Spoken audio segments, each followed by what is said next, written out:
para quem queira melhor assim. Aqui serve, porque, veja bem, os cercamentos no cruzeiro é uma necessidade de segurança para os moradores. E esse canteiro de obras que vai se construir na 901? É interesse de quem? Esse é o problema. Aos fortes, vai tudo. Aos fracos, toda ação contra os fracos. O mínimo que se exige para o morador é que a sua casa não seja violentada. E os muros e os cercamentos é a mínima garantia disso, já que o poder policial ele não dá conta. Portanto, nós queremos reiterar que o nosso projeto de lei que discutimos durante 2 anos, ele seja atendido e não negado. Nós vamos ouvir agora a Sônia Telles e o Marcelo em seguida. A Sônia vai entrar no tempo do Marcelo, inclusive. Boa tarde a todos. Oi? O número é o 27, o meu 27. Até 46. Tá. Boa tarde a todos. Meu nome é Sônia Bulhões. Eu sou presidente da Associação de Pousadas. É um tema polêmico. Eu observei, esse é a 4ª fórum que a gente participa, e a gente verifica que parece que o assunto de PPCUB, PDOT, gira em torno de pousadas e das 700. Quero parabenizar o pessoal, os técnicos da mesa, em primeiro lugar, pelo trabalho. Já foi repetir o que todo mundo disse, porque realmente é reconhecido um trabalho técnico muito bem feito. Quero parabenizar a Secretaria de Habitação, a pessoa do secretário, que não está mais aqui, mas pode ter um representante dele, pela forma democrática como vem conduzindo esses trabalhos. E hoje, nós daqui de Pousadas vamos voltar muito felizes. Não que o assunto esteja resolvido, mas eu já estou vendo que ele está se encaminhando para se resolver. Pela primeira vez em 3 anos, e na nossa luta, um secretário de Estado diz que vai nos receber. E eu queria me dirigir ao pessoal do Conselho Comunitário para agradecer a atenção que me deram hoje, o pessoal muito simpático. Nós conversamos e ficou claro aqui que ninguém quer animosidade, que ninguém quer problema, que ninguém está instalado em pousada pelo prazer de encrencar ninguém. Isso não existe. É um pessoal simpático, eu já conheci a Loí há um tempo, que é da minha quadra, hoje conheci o seu Américo, que também é da quadra, outras pessoas aqui, e estamos muito satisfeitas com isso. E queria dizer também a eles o seguinte, que se a gente já tivesse dialogado há mais tempo, com menos radicalidade, quem sabe a gente já teria resolvido esse problema. Então, fica comprovado, mais uma vez, que é diálogo, que é civilidade, é com civilidade que a gente resolve tudo. E, com certeza, nós vamos resolver. Com certeza, para tudo tem uma solução. E eu queria já falar também com o pessoal do Conselho Comunitário, pedir para nomear 3 pessoas da equipe, para que dialogue com a nossa equipe também, com 3 pessoas da nossa equipe também. Isso não significa que a gente vai definir, porque nós representamos um grupo, nós precisamos reunir, conversar com ele, mas a gente vai conversar. E eu tenho certeza que a gente vai chegar a um consenso. Quero me ater aqui na fala e na apresentação aí do PPCUB, eu chamo PPCUB. PPCUB é o item 3.1.13 do prognóstico exposto, qual trata do comércio da W3, especificamente a 2 itens. O 2.1, que diz extensão de permissão de múltiplas atividades ao longo da W3, compatíveis com o uso misto já permitido, vedados prédios exclusivamente residenciais.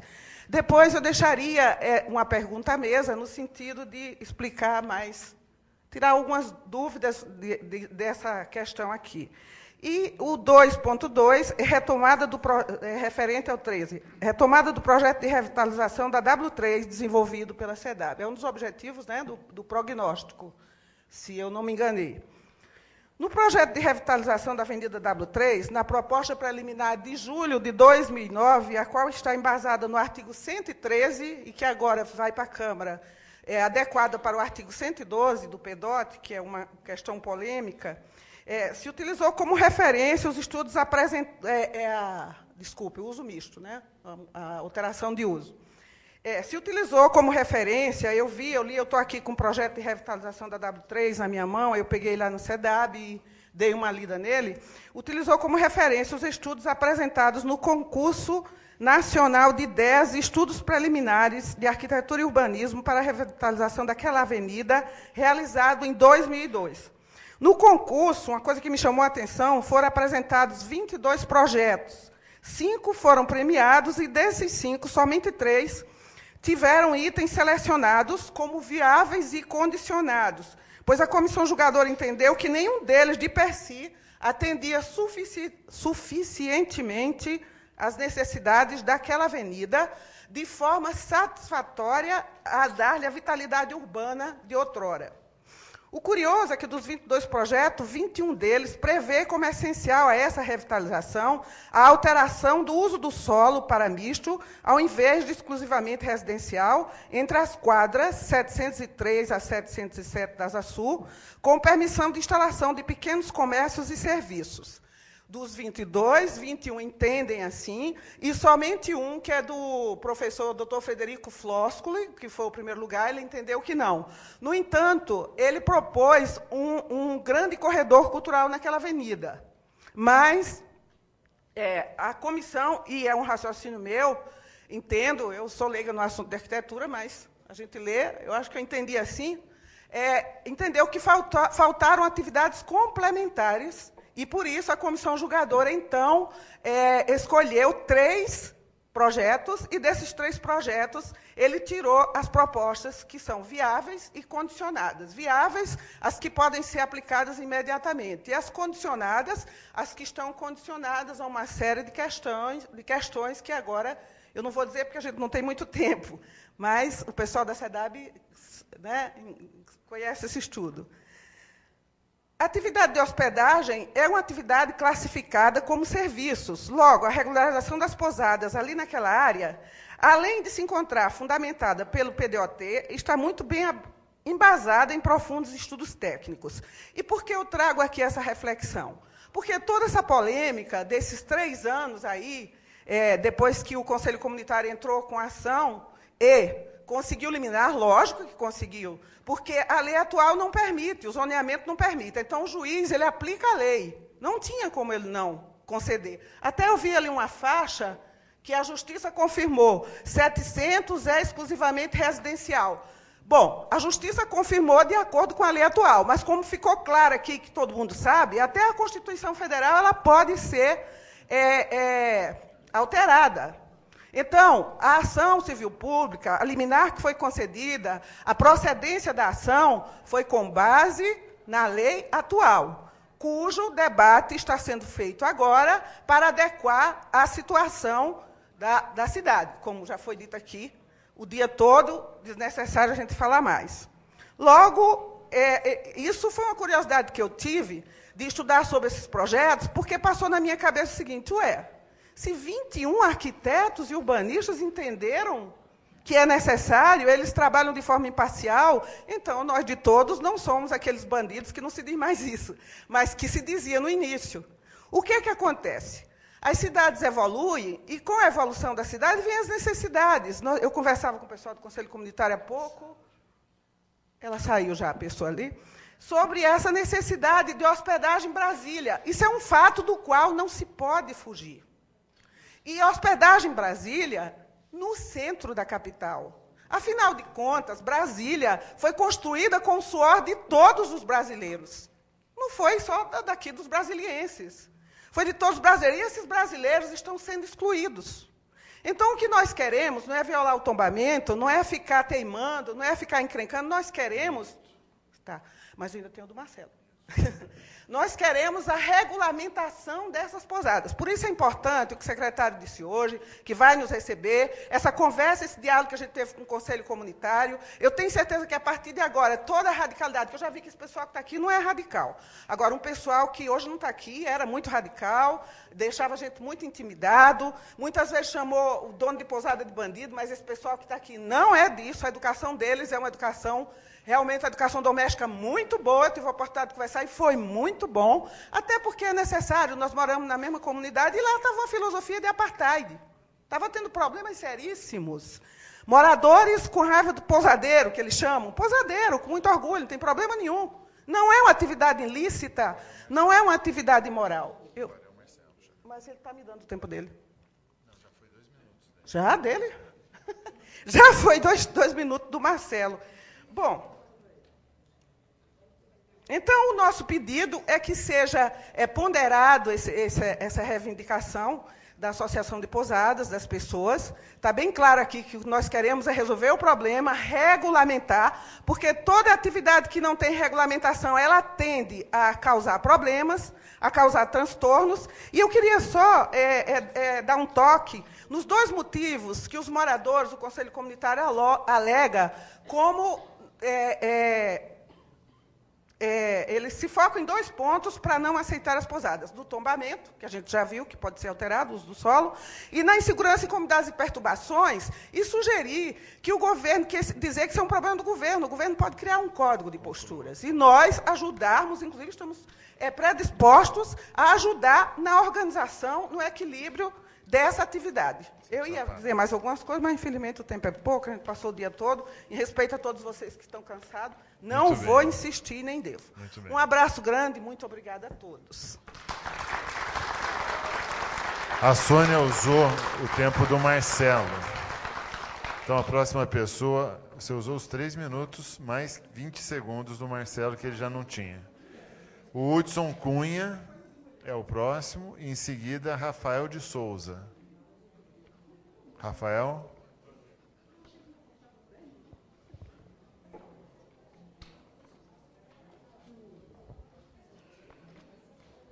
Eu vou falar aqui em nome da Prefeitura Comunitária em defesa do Cruzeiro Novo, que é uma das entidades dentro do Cruzeiro, e uma das grandes preocupações da entidade é sobre a legalidade dentro do Cruzeiro, sabe?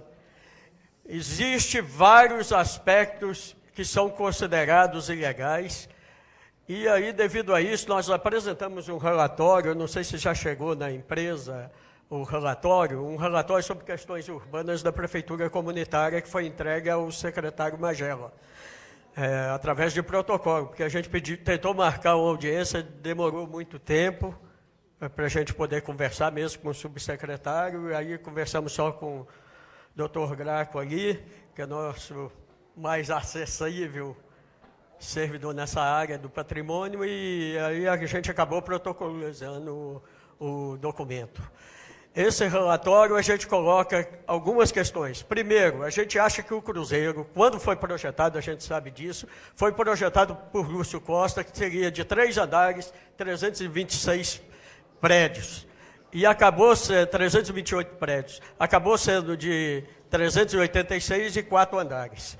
Isso é uma das questões, e a gente acha que deve se retomar a discussão do projeto de plano piloto que seria aplicado também no Cruzeiro. Existem ainda muitas áreas vagas, questão que não constou no relatório.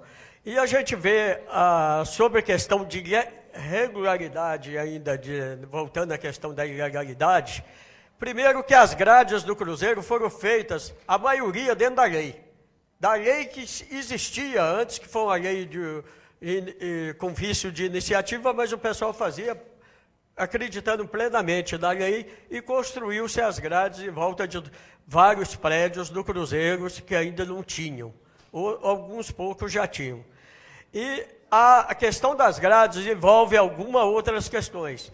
A falta de estacionamento, que ainda existe área do Cruzeiro que não tem estacionamento público construído.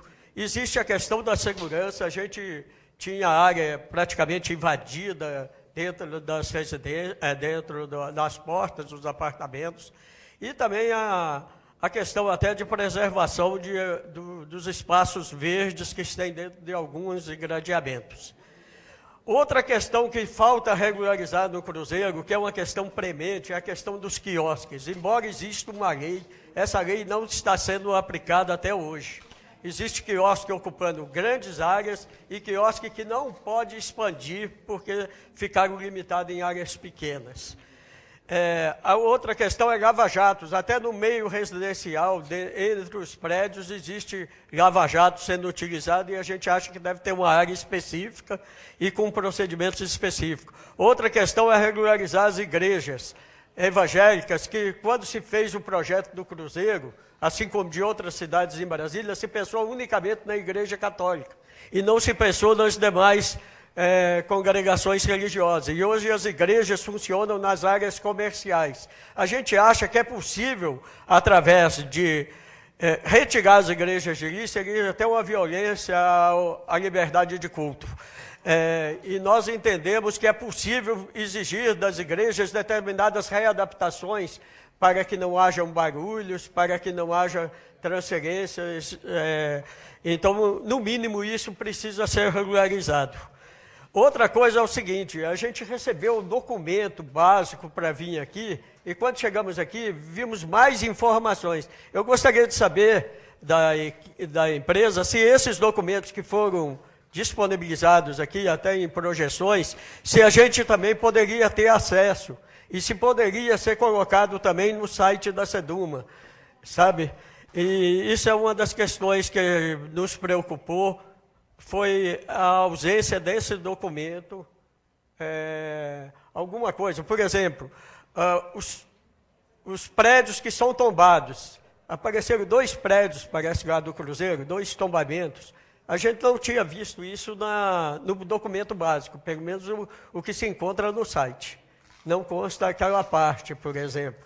E na parte que foi exposta, que apresentou aqui fotos, tudo isso, também não encontramos essa parte.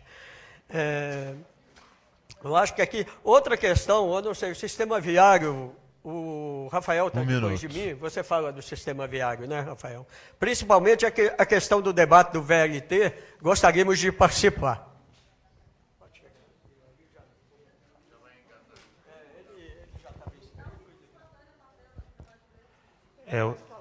Bom, boa tarde, meu nome é Rafael, faço parte também da Prefeitura, vou dar continuidade aqui no tempo do Hudson com algumas outras questões.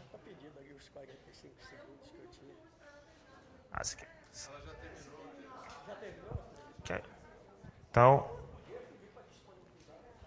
bom, vou colocar então aqui algumas questões, que ele começou falando a questão do sistema viário, que a gente pede que realmente seja colocado no PPCUB algumas reivindicações relativas ao sistema viário.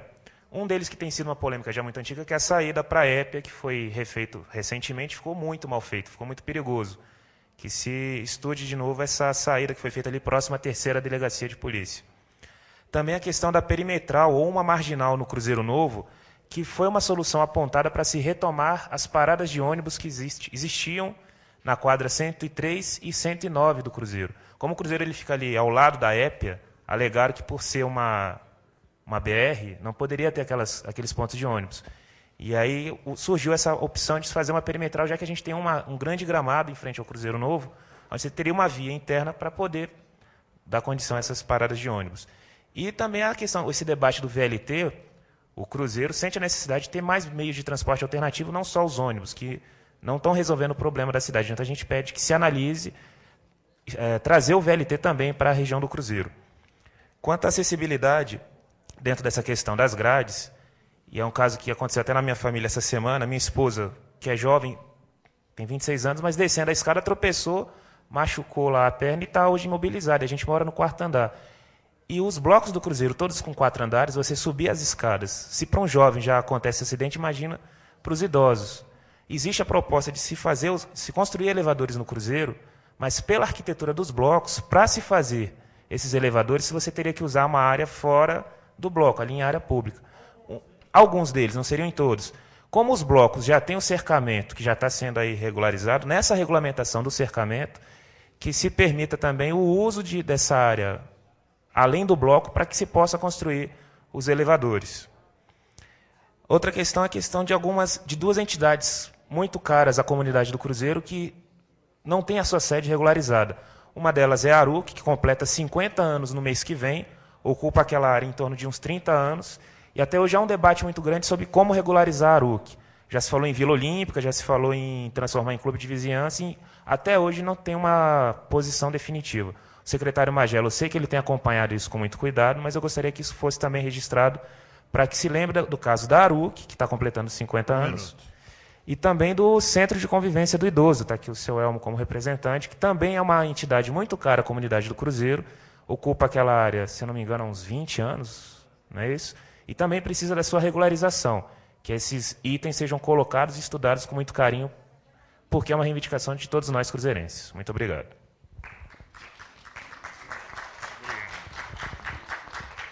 Então, este foi o Rafael. Você tem o seu crachá, se quiser. A Jane Montejuca. Está aqui? Isso. E em seguida, Maurício Garcia. Está aí o Maurício? Está não? Então, Volmir Batista. Só um minutinho que eu estou chamando o seguinte a você. Volmir Batista está aqui? Tá, então você, por favor, venha. Pronto, Jane. Oi, boa tarde. Não sei se é boa noite. Boa noite. Bom, primeiro eu quero elogiar a mesa, o trabalho que tem feito e como a gente está afinando, né, todo um diálogo, um debate entre todos nós. E quero voltar à visão macro da cidade, tá? Principalmente porque essa visão macro também, como em Brasília, é um plano que é relacional. Essa visão macro vai rebater lá no pequeno espaço de cada uma das escalas. Então, essa relação entre o macro e o micro em Brasília é de uma importância fundamental e é a riqueza que existe nesse plano.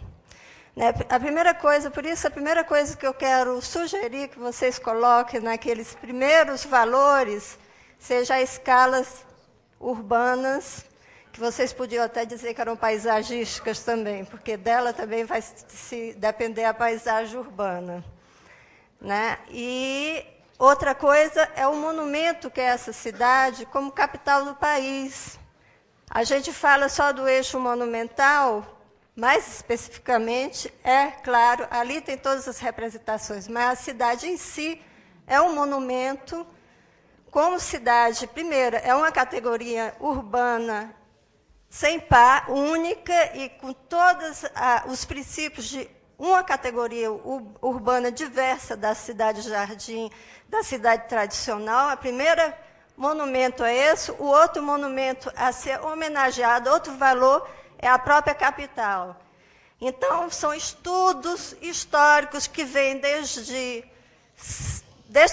pode-se dizer, da fundação do Brasil. Primeiro, pelas fronteiras, pela luta das fronteiras, buscar uma centralidade, depois ver os estudos do Cruz, que foi em 1892, que é de uma riqueza absoluta, que até hoje acho que a gente não encontra igual. E os outros estudos só vieram confirmar. Esse estudo foi tão complexo, em cima de burros, mas só vieram a confirmar. Então, ele já falava dessa beleza e da responsabilidade dos arquitetos que iam projetar essa cidade. E isso é muito bonito ver esse título dele, esse discurso dele. Eu acho que essa daí seria a primeira carta de fundação do sítio de Brasília, do espaço geográfico. E depois veio o Lúcio Costa, com um relatório que é uma carta de fundação da cidade belíssima, e que traz tudo isso de lá ele vem numa continuidade. Eu acho que essa evolução aí é que nós temos que continuar. Uma evolução no mesmo espírito. Se fala em espírito do lugar, então Brasília tem um espírito do lugar natural, e que a cidade veio comungar com esse espírito, veio fortalecer, veio fazer que ela realmente apareça, esse espaço paisagístico urbano, como o espírito do lugar. Talvez seja uma das cidades que tenham mais essa relação entre o que é construído e o que é natural, porque ela obedece toda a topografia, e ela, ao mesmo tempo, ela não deixa de ser cidade, porque ela modula também. E nessa modulação dos perfis da cidade aparecem as escalas. E nas escalas aparece todo o símbolo que existe em cada uma delas, que é o espírito de cada escala, que é o residência. Isso não quer dizer que ela é engessada, que é uma zona simplesmente. A escala é exatamente isso, ela vai além da zona. Ela vai para o espírito que tem o símbolo de cada espaço. Então, na escala residencial, não é proibido a parte, inserções gregárias, não é proibido o bucólico, aliás, a vegetação, a escala bucólica, ela atravessa toda a cidade, mas ela tem que ser definida. E o que eu sugiro é que vocês, naquela fichinha, vocês coloquem a escala e que estudem a área AP, a AP2, que é a única que não cabe, que vocês vão ter que fazer 3 APs, UPs, depois a gente discute, que agora é tanto, tá? E era muito importante ter colocado aqui o mapa das escalas, porque a gente é muito mais agora visual do que... As pessoas não leem muito, então o visual bate muito, né? E nem tem tempo para ler. Então, isso era muito importante, na próxima vez, vocês trazerem a escala superposta. E, principalmente, porque cada escala é uma visão de conjunto, e ela dialoga com as outras escalas, e dá essa questão do monumento. Você vê o perfil, a gente não vê uma cidade tradicional cheia de prédios para todo lado. Ela é modelada. Então, eu rebato aí na importância, porque é relacional a essa cidade, e não perder de vista uma ficha da outra ficha. Então, vocês têm que fazer esses perfis, têm que estudar perfis, certo? Para saber como é que os edifícios estão entrando aí. Aí a gente vê que a 901 é totalmente fora da expectativa desse plano. Obrigado. Omi, você quer o seu coração? Essa fala.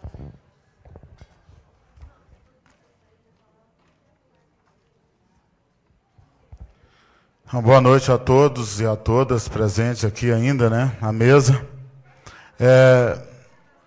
Eu gostaria de dizer que o que eu vou mostrar aqui é fruto de um trabalho que eu realizei quando fui diretor de cultura na cidade do Núcleo Bandeirante na década de 90, entre 93 e 98, e que foi resultado de discussão com os artistas e a comunidade do Núcleo Bandeirante. Infelizmente, esse projeto foi abandonado, engavetado durante muitos anos. E eu queria, até para descontrair um pouco aqui, abrir com uma música. Eu queria pedir lá ao pessoal do som para colocar uma música. Eu vou mostrar só um trecho devido ao tempo. Podemos?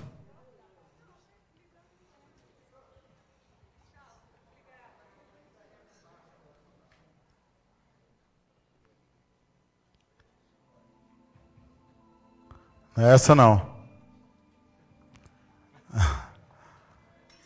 Ela está no... porque eu acho que era outro operador que estava de manhã, né? Ela está no desktop aí, chama Cidade Mãe. Isso.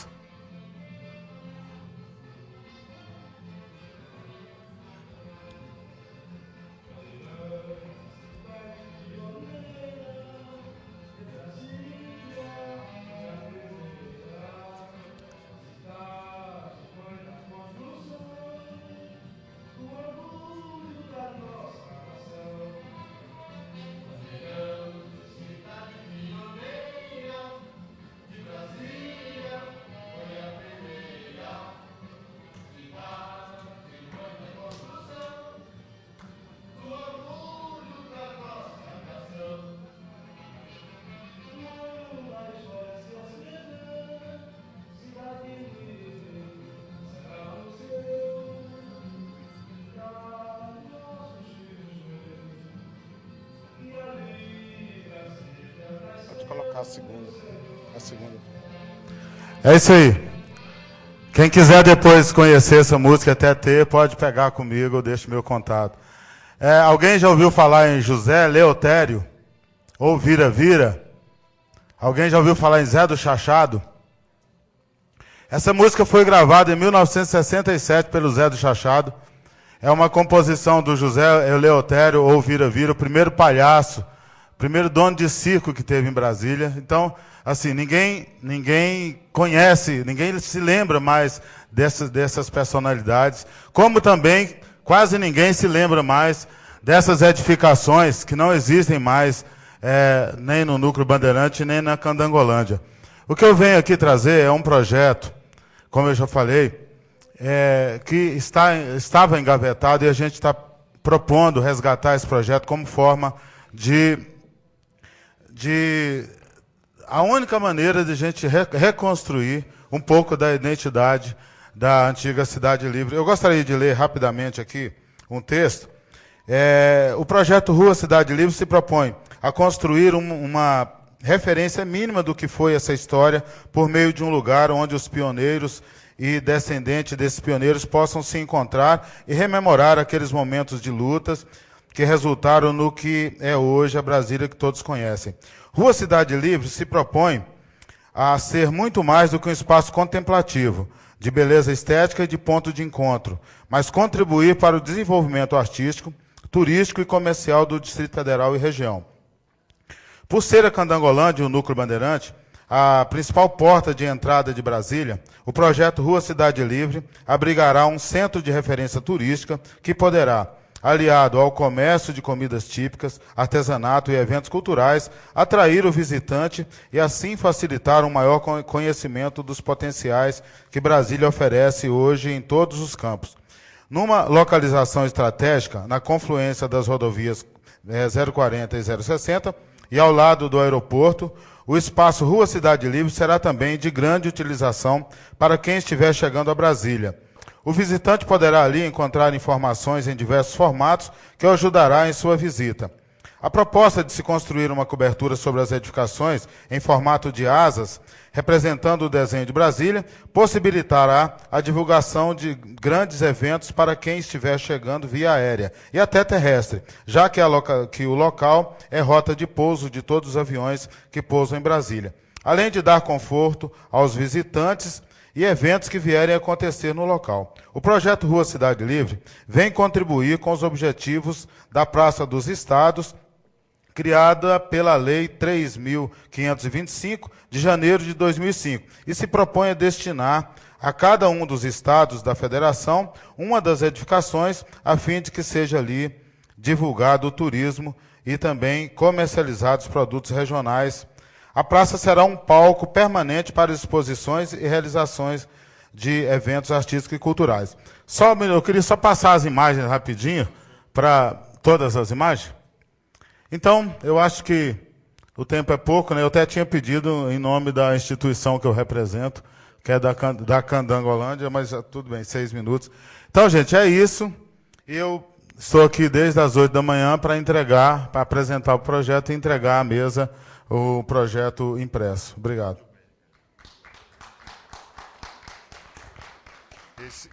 Obrigado, Volmi. Próxima pessoa é Liduína Santos. Já foi. Neuza Batista. Já vou pegar. Nilza Maria Sá. Está aqui? Tereza de Silva. Elmo Fernandes. Você é o próximo, Elmo. Se você puder já andar para cá. É você que fala agora?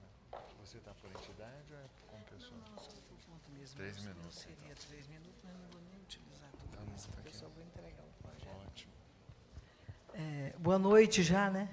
Eu nem vou falar, porque tudo que eu ia falar, minha presidente já falou. Então, não quero cansar a mesa. E ela tem um projeto que ela não entregou ainda, vou entregar à mesa. E só lembrando que nós estamos aí nessa luta com as pousadas, esperando solução, porque os clientes chegam a Brasília todos os dias, mas não podem ser acomodados, né? Então, esperamos que esse item seja atendido pelo PPCub. Obrigado. Então, o próximo é o Elmo, em seguida é Leonardo Dávila. Leonardo, está aí? Kátia Piorno. Só um minutinho, já vou te dar. Carlos Eduardo. Maria Aparecida de Paula.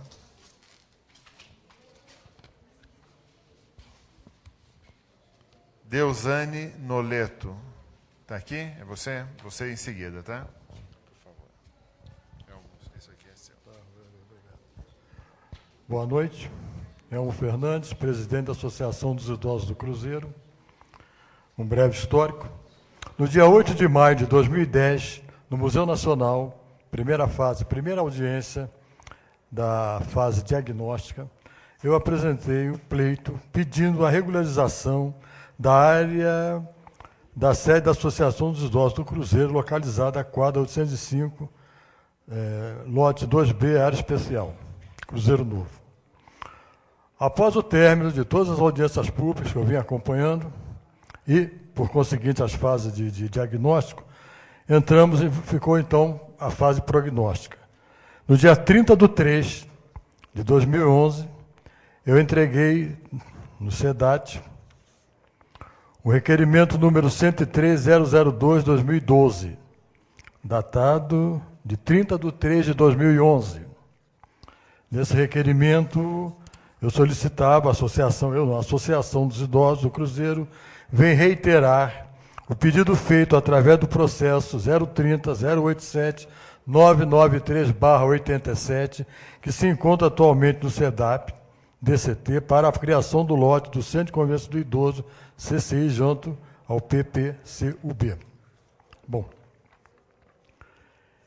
agora que nós entramos na fase de prognóstico, eu desejava que nós tivéssemos uma resposta, porque esse processo já vem desde 87 e eu entreguei o requerimento e quero passar a cópia desse requerimento ao senhor Graco, ou quem o substitua, não sei.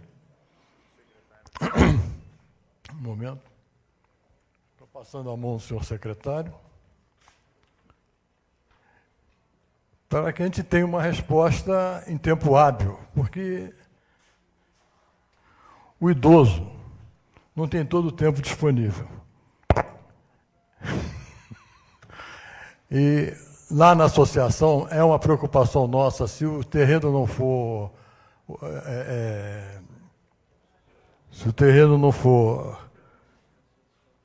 regularizado, o medo de perder. E esse medo nos deixa, vamos dizer, até apavorado. E com essa nova solução que se pretende que seja dada, nós esperamos que regularize o terreno e que a gente possa, então, usar das nossas atividades sem aquela preocupação, sem o fantasma do despejo, vamos dizer assim. É o que eu peço, espero ser atendido. E a outra coisa também que eu queria pedir.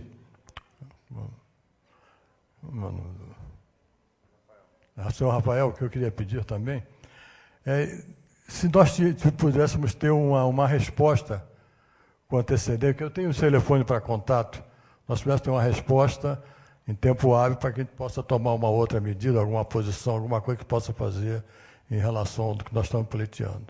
Ok? Muito obrigado pela atenção, uma boa tarde, uma boa noite, um bom fim de semana a todos. Deusane, em seguida, o Jofre.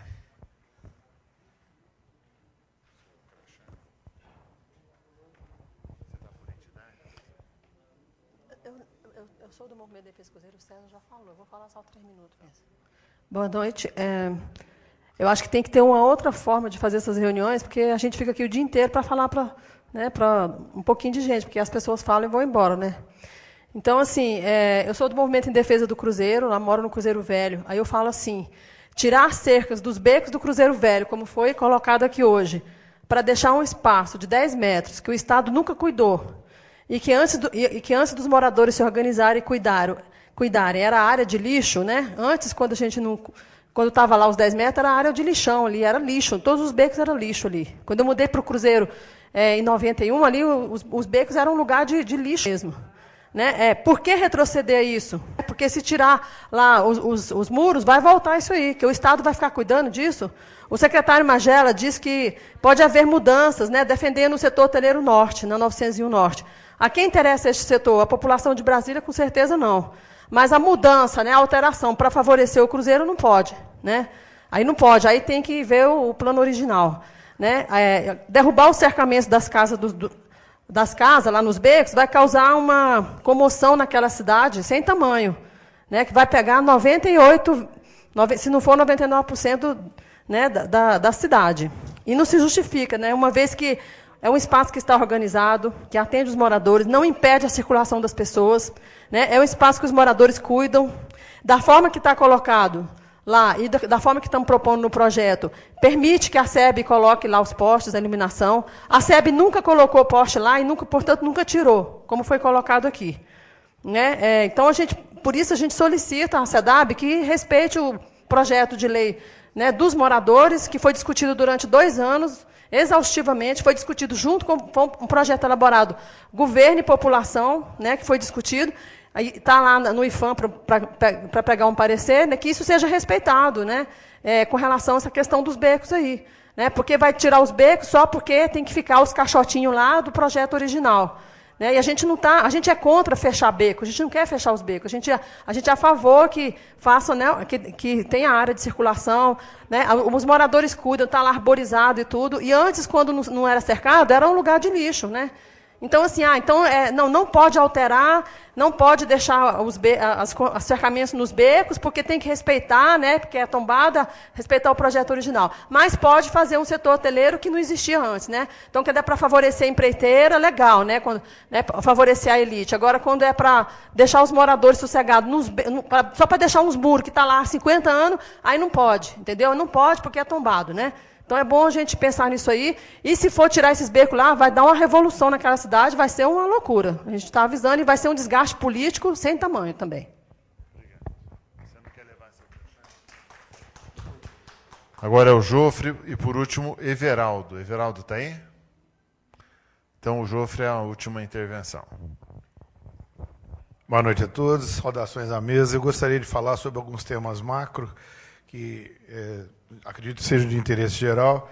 Eu gostaria de me apresentar. Meu nome é Jofre Leles, eu moro em Brasília, nasci praticamente aqui e tenho a idade da cidade. Eu gostaria de dizer o seguinte, um dado que eu apurei junto ao DETRAN é que Brasília tinha, na sua inauguração, cerca de menos de 30 mil veículos. E hoje a população de automóveis emplacados em Brasília é de 1.275.000 automóveis e com a frota estimada do entorno nós temos 1.500.000 automóveis circulantes na cidade.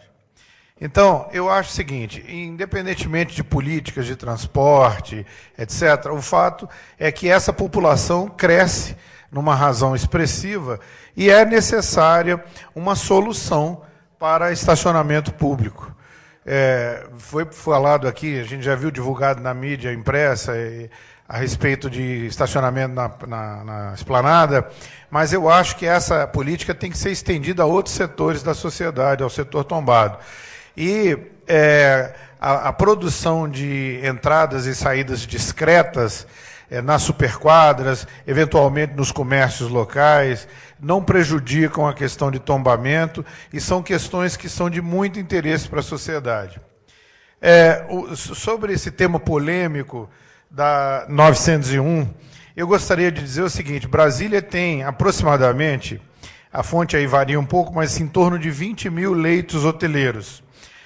A criação de mais 2.800 leitos que estão sendo propostos na quadra 901, ela vai aumentar a ociosidade hoteleira de Brasília, porque Brasília tem, na indústria hoteleira, eu não sou da indústria hoteleira, eu esqueci de dizer que eu trabalho com informática, eu sou membro da ACESPRO, da Associação Brasileira das Empresas de Serviços de Internet, Informática e Software, uma entidade que congrega cerca de 20 mil empresas no Brasil inteiro. Mas, a respeito desse tema da questão da 901, eu gostaria só de dizer o seguinte, nós vamos agregar menos de 3 mil leitos numa indústria que já é ociosa, que só tem utilização terça, quarta e quinta-feira. Os outros dias da semana, quer dizer, eu não estou considerando Copa do Mundo, porque a Copa vai chegar e vai passar.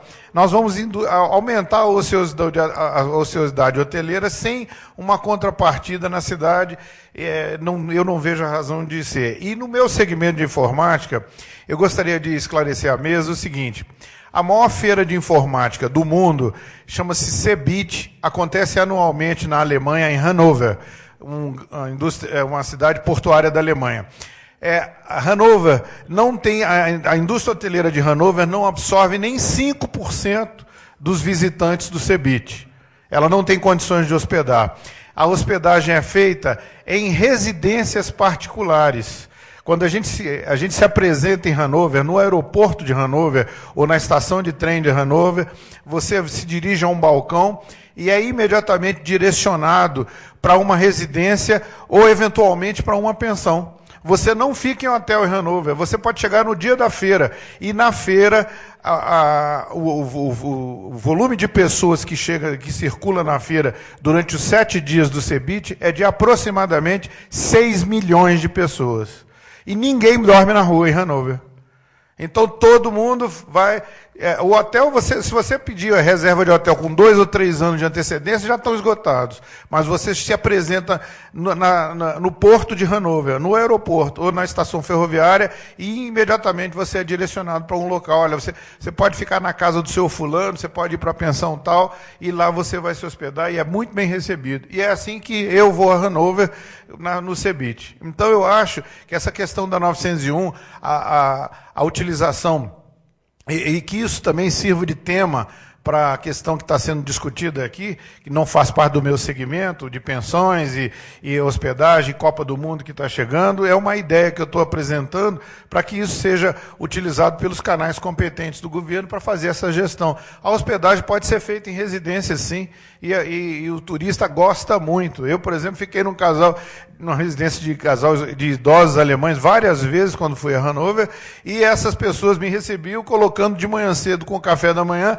a aquarela do Brasil. Quer dizer, o tipo de tratamento, e obviamente os alemães não falavam uma palavra de português, mas eles tinham as preocupações de servir. Só um minutinho, ele está me dizendo aqui que está me dando um cartão amarelo aqui de 1 minuto. Eu gostaria de levantar a questão do setor bancário sul, que não foi abordado aqui em um momento, que é uma situação gravíssima. O setor bancário sul é um local que não entra um caminhão do Corpo de Bombeiros e tem 15 prédios de grande porte. E lá não tem como você entrar e como você sair.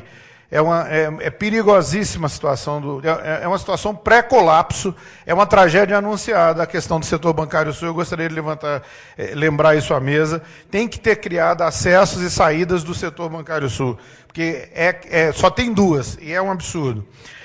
Eu queria lançar aqui também, abordar rapidamente, o SOF-Sul, que foi criado uma área residencial misturada com o setor de oficinas. Eu moro na cidade desde a sua inauguração, e acho isso um assinte, porque é um local, eu não sei se é possível a interrupção dessas obras. Com relação ainda ao tema de estacionamento, já que ele está me... Eu sou o último, deixa eu só terminar.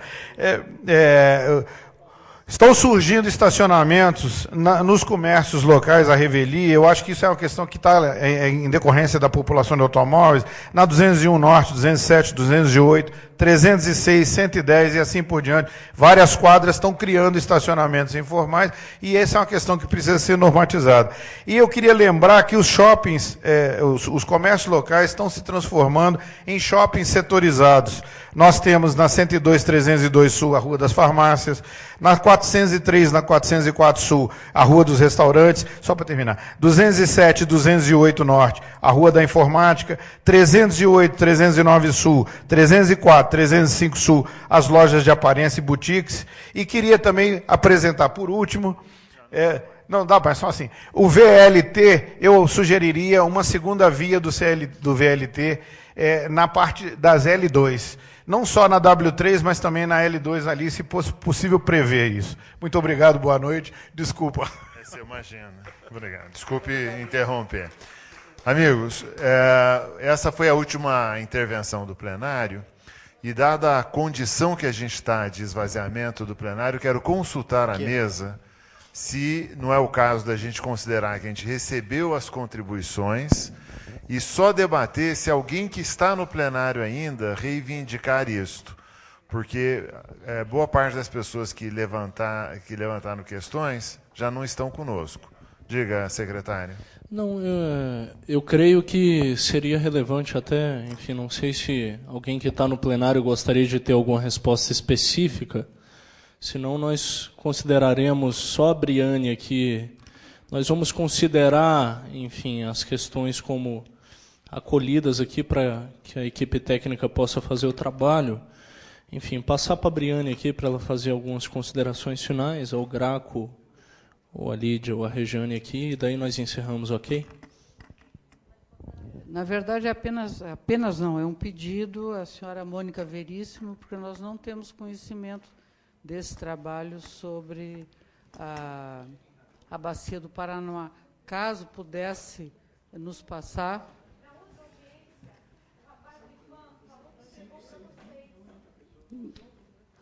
Não sei se alguém aqui tem conhecimento da equipe, eu não conheço o trabalho. Se pudesse nos fazer essa gentileza. Perdão. Briane, não é isso não. A secretaria, Briane, a secretaria tem esse trabalho e eu posso verificar, mas assim, todos os estudos, todos os trabalhos no início, a gente naquele pacote, a gente encaminhou, entregou à empresa. Eu vou confirmar se esse trabalho foi passado. Se não, nós temos esse trabalho na secretaria e a gente passa a vocês, com certeza.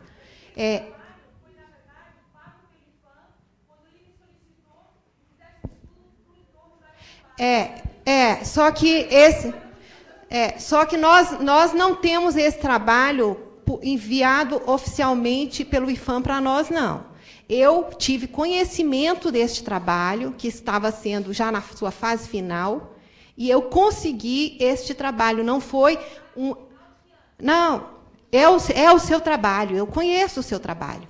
Eu conheço o seu trabalho. Não, eu só estou dizendo que ele não foi encaminhado oficialmente pelo IPHAN para a secretaria, entendeu?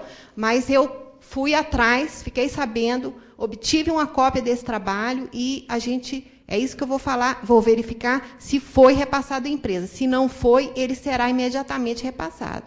Porque no início nós fizemos um pacote de documentos e entregamos à empresa.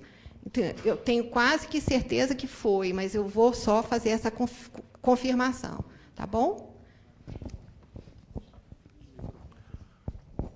Mais alguma questão, Breno? Mais alguma questão? Acho que o Rafael vai...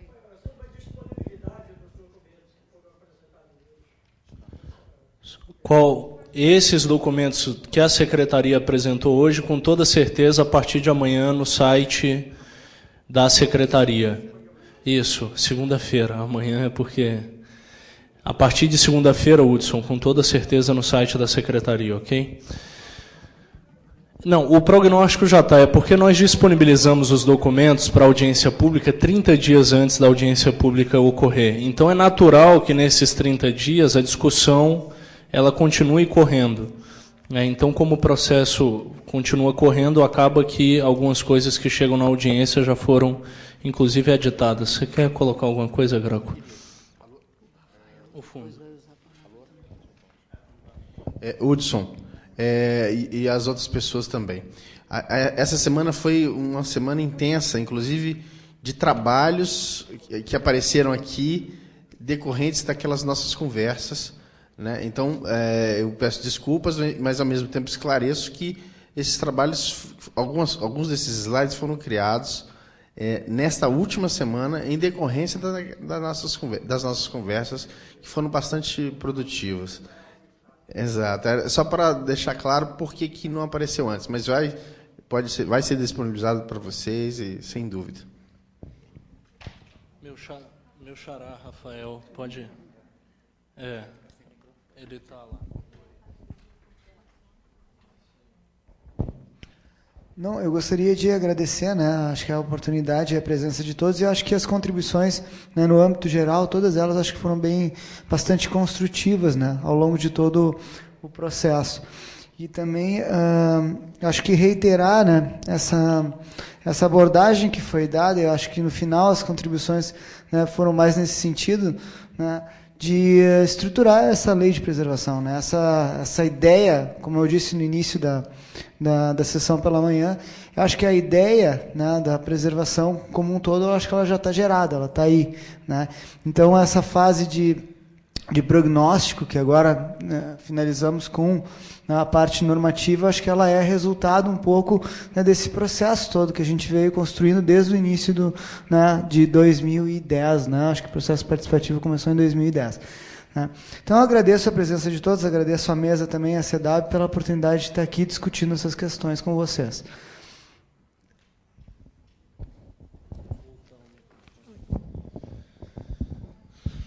Então, mais uma vez, agradecendo a equipe da Secretaria da Suplan, da Diretoria do Conjunto Urbano Tombado, a nossa assessoria de comunicação social, que é quem acaba por nos auxiliar no processo participativo, enfim, agradecendo aqui a Câmara Legislativa por nos ter cedido o espaço aqui do seu auditório para poder realizar essa audiência pública, a equipe da RSP, que é a empresa contratada para auxiliar a Secretaria no desenvolvimento do Plano de Preservação do Conjunto Urbano Tombado. Eu quero agradecer a vocês que resistiram até agora aqui para poder, junto conosco, fazer o debate desse produto. Né, em nome do Governo do Distrito Federal, agradecer a presença e declarar encerrada essa audiência pública.